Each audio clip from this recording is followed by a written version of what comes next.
Hello and thanks for joining me for your in-depth weekly horoscope for week commencing the 10th of January. This is for the Sun or the Ascendant. As ever, I'll give you a broad overview before, please stay with me, I will dive deep and go into each individual zodiac sign to give you in forensic detail what you can expect for the next 7 days. Now, if you are new to my channel, I would be honoured if you would subscribe. Please click or tap on the bell notification symbol.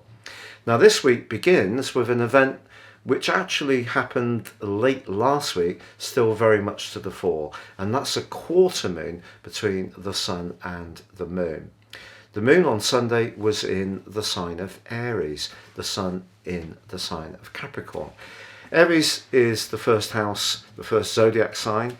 It's very much to do with action and energy and impulse. And the Moon in this location can be quite restless, whereas the Sun in the sign of Capricorn is much more about how the established order works. So if we want to try something a bit more individual this week, we have to be mindful of how it will be received.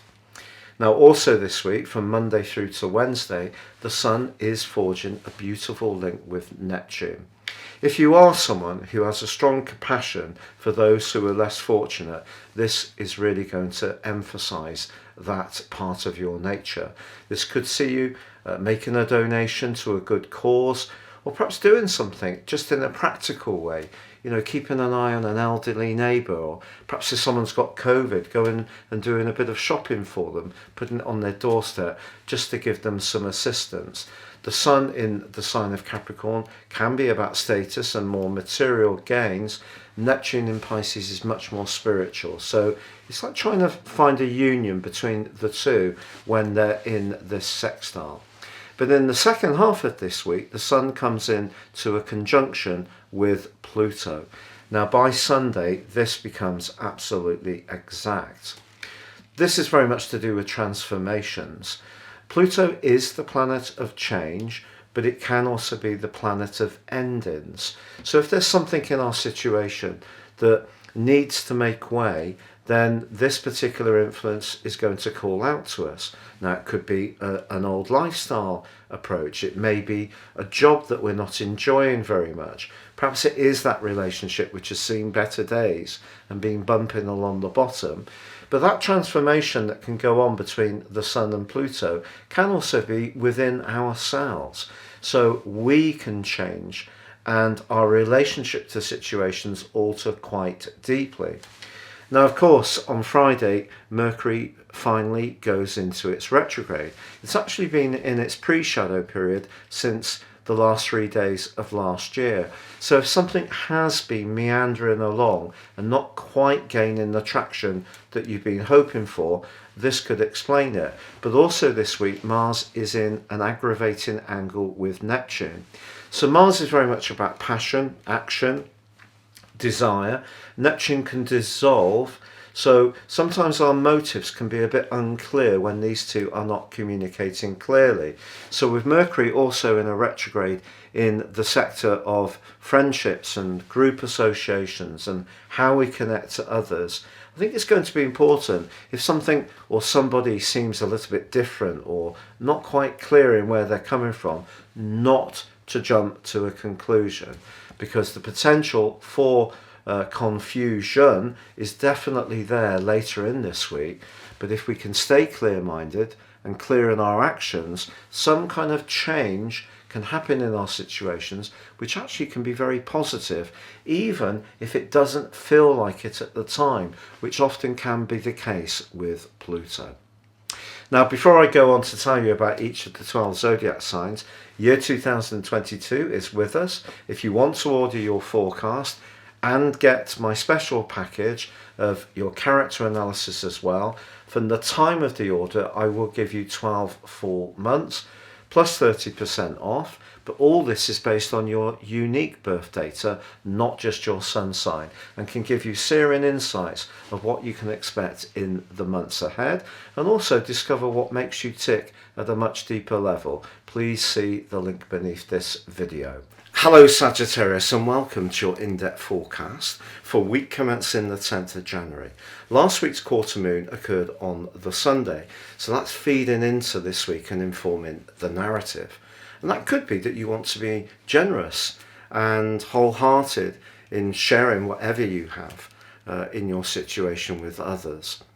I think the thing with a fifth second house square is it's important to make sure that whatever we are gifting to others is actually good for them, because maybe someone's going to ask you for some kind of physical or financial assistance, and perhaps they need reminding that their situation is their responsibility, particularly if it's become a little bit of a habit to lean on your generosity.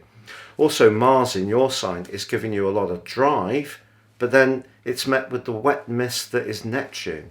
And so if you find that something that's important to you, you're pouring energy into it, and then it doesn't seem to go anywhere, it's dissipating, that would explain that.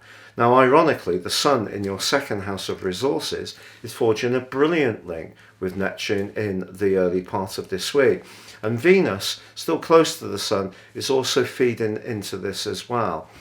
Because Neptune is in the part of your horoscope to do with home, emotions, perhaps you can snaffle yourself some really nice items from the January sales for your home. That would be a way that you could be very imaginative. So there could be some pictures or some cushions that, add some different textures or colours to the environment that you live in. But later in the week, there's a big aspect, one of the biggest of all, and that's the Sun's journey alongside Pluto. Now, the Sun moves quite quickly, of course, just around about 1 degree a day. So it's not going to hang around, but at the end of this week, they are very close, and then by Sunday, it's exact. But by then, Mercury, the planet of communication, has gone into a retrograde in your sector of everyday communication. So that's those text messages, emails, interactions with siblings, neighbours. Those are the areas where there could be some glitches, but also some opportunities. There's always opportunities with Mercury retrograde. But I think the conjunction between the Sun and Pluto is about your self-worth, it's about your attitude to money, it's your attitude to the foundations in your world. And Pluto can be very powerful. If we use it right, we can use it for the good of ourselves, but also of others. If we use it wrong, it can be a kind of bullying energy.